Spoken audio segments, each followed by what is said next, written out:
اور اس پیریڈ میں جو سیکنڈ ورلڈ وار کا پیریڈ تھا اس میں یو ایس ایس آر اور یو ایس اے الائز تھے، لیکن الائز میں ہوتے ہوئے بھی یو ایس ایس آر کو اس بات کا اطلاع دینے میں بہت زیادہ تاخیر کی گئی، جس کی وجہ سے یو ایس ایس آر کو جو ہے نا یو ایس اے کے اوپر شکوک زیادہ بڑھتے گئے۔ پھر جو پولش پروونشل گورنمنٹ کے متعلق سان فرانسسکو میں کانفرنس رکھی گئی تو اس میں یو ایس ایس آر کو انوائٹ نہیں کیا گیا، اس سے بھی یو ایس ایس آر کے اندر شکوک زیادہ بڑھ گئے۔ تو ان تین وجوہات کی وجہ سے U S S R U S A کے اوپر شک کرنے لگا، تو جبکہ یو ایس ایس آر کے اوپر یو ایس اے کی طرف سے بھی شک ہونے لگا۔ اس کی جو سب سے بڑی وجہ یہ ہے کہ یو ایس ایس آر کے اوپر ویسٹ یہ الزام لگاتا ہے کہ جنگ کے آخری دنوں میں انہوں نے جاپان کے اوپر اچانک سے وار سٹارٹ کیا تاکہ وہ زیادہ سے زیادہ ٹیریٹریز کو اپنے کنٹرول میں لا سکے۔ تو اس وجہ سے ویسٹ جو ہے نا یو ایس ایس آر کے اوپر شک کرنے لگا۔ یہ دونوں ایک دوسرے سے آئیڈیالوجیکل حریف تھے، ایک کیپٹلسٹ اور ایک سوشلسٹ۔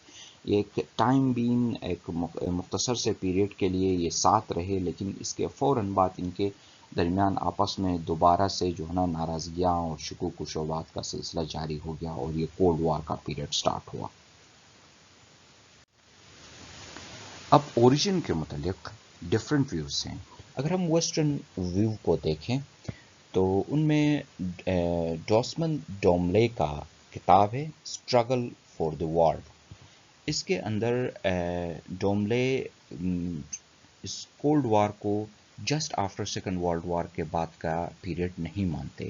ان کا کہنا یہ ہے کہ یہ کولڈ وار دراصل گریٹ گیمز کے زمانے سے سٹارٹ ہوا۔ گریٹ گیمز 1830s کے زمانے میں سنٹرل ایشیا میں، ایشیا جب بفر زون بن چکا تھا، اس پیریڈ کی بات ہے جب رشین امپیریل پاور اور British Imperial power central Asia کے اوپر کنٹرول حاصل کرنے کے لیے کوشش کر رہے تھے۔ تو اس پیریڈ کو ہم گریٹ گیمز کہتے ہیں۔ اس پیریڈ سے آگے ڈوملے کہتا ہے کہ کولڈ وار کا آغاز ہوا تھا۔ تو کولڈ وار کا آغاز ڈوملے کے مطابق یہ کہنا ہے کہ 1945 کے بعد سٹارٹ ہوا، یہ بات غلط ہے، بلکہ کولڈ وار بہت پہلے سے سٹارٹ ہوا تھا۔ کولڈ وار گریٹ گیمز کے زمانے سے سٹارٹ تھا۔ اسی طرح سے فیڈرک ایل سوچمن کا کتاب ہے the Cold War retrospect and prospect. اس کتاب کے مطابق بھی Cold War Second world war کے بعد سٹارٹ نہیں ہوا، بلکہ اس سے پہلے سے سٹارٹ تھا۔ سچمن جو ہے نا کولڈ وار کا آغاز بولشوک ریولوشن جو کہ 1917 کو یو ایس ایس آر میں آئی تھی وہاں سے سٹارٹ مانتے ہیں۔ ان کا کہنا یہ ہے کہ جیسے بولشوک ریولوشن آ گئی اور کمیونسٹ وارڈ مضبوط ہوتا گیا، یہاں سے کولڈ وار کا آغاز ہوتا ہے، کیونکہ بولشوک ریولوشن کے 10 ماہ کے اندر ہی ویسٹ اور یو ایس ایس آر آپس میں آمنے سامنے آ گئے تھے، اور یہ آمنا سامنا کولڈ وار نہیں تھا، یہ ایک فل ہوٹ وار تھا۔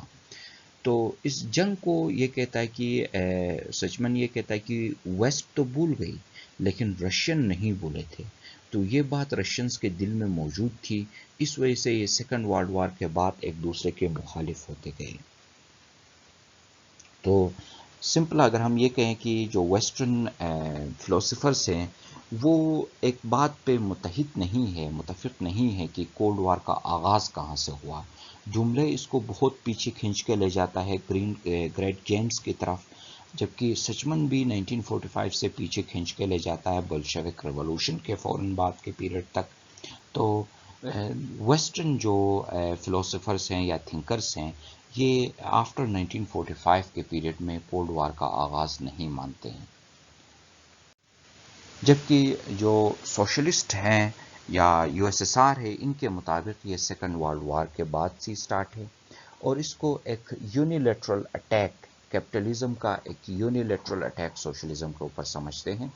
اور اس حوالے سے وہ جو ریفرنس دیتے ہیں وہ 5 مارچ 1946 کی ونسٹن چرچل کی سپیچ دیتے ہیں، جو کہ ونسٹن چرچل نے فیوٹن میں یہ سپیچ دیا تھا۔ اس سپیچ میں ونسٹن چرچل نے یہ کہا تھا کہ ہم جو مغربی جمہوریتیں ہیں ہمیں یو این چارٹر کے ساتھ سٹک ہو کے مضبوطی سے اس کو آگے بڑھانے کی کوشش کرنا چاہیے، اور اگر ہم مل کے اس کو آگے بڑھانے کی کوشش کریں گے تو کوئی ہمیں حیرت میں نہیں ڈال سکے گا۔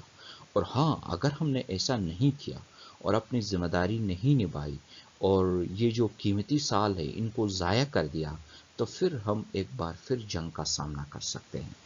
تو یہاں پہ چرچل جو ہے نا ویسٹرن ڈیموکریسیز کو یونائٹ کرنے کی بات کر رہے تھے، ان کو متحد کر کے یو این چارٹر کو آگے بڑھانے کی بات کر رہے تھے۔ تو یو ایس ایس آر کا یہ کہنا ہے کہ ونسٹن چرچل دراصل جو ویسٹرن ڈیموکریسیز تھے ان کو یو ایس ایس آر کے اگینسٹ تیار کرنے کی بات کر رہے تھے۔